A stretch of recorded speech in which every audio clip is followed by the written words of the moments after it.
There are many ways egusi soup can be made. In this video, I will show you a very simple yet unique technique on how to make a very tasty party egusi soup recipe.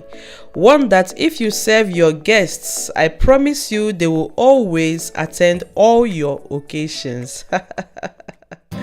Hello everyone and welcome back to Queen Varieties channel, and please don't forget to like and subscribe to my YouTube channel to stay updated. Thank you.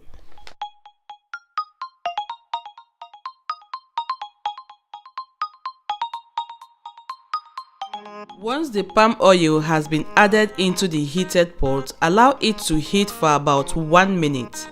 Next, add the chopped onions and allow it to cook down between 1 to 2 minutes. Then add the blended combination or mixture of garlic, ginger and spicy pepper.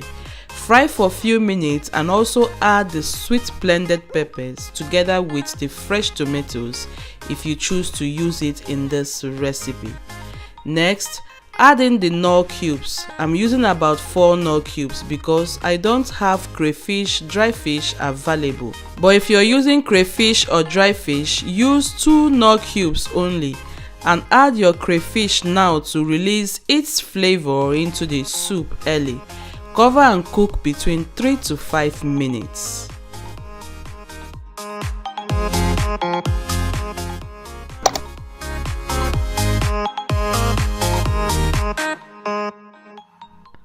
After 3 to 5 minutes, the ingredients I added have of course intensified its flavor appropriately. Add your egusi into the pot and stir. Next, begin to add some boiled hot water into the pot until a paste is formed. This hot water will enable the egusi to achieve lumpy rough-like particles. Do not use cold water in this style of preparation or it will ruin this recipe completely. Only use hot water as advised. Cover and cook for first 10 minutes on a very low heat for lumps to form.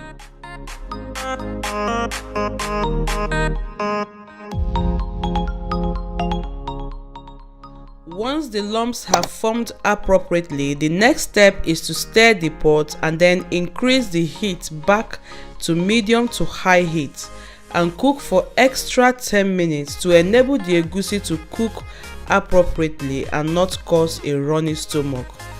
Kindly make sure you stir the pot if possible every 1 minute to avoid the egusi from getting burnt.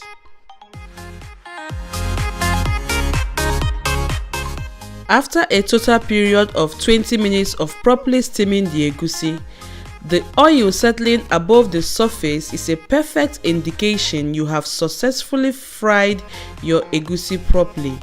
Now stir the pot properly and then gradually introduce your stockfish. I used CHORD stockfish which I had already parboiled for 40 minutes. This species is super tasty and delicious and leaves the soup with a very unique flavor. Next, add all your cooked shaki and beef stock into the pot.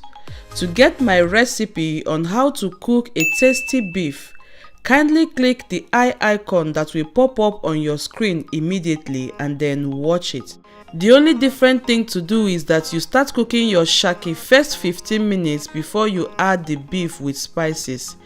Next, taste for salt and then add salt if needed. Cover and cook for extra 5 to 7 minutes for adequate bonding into the soup.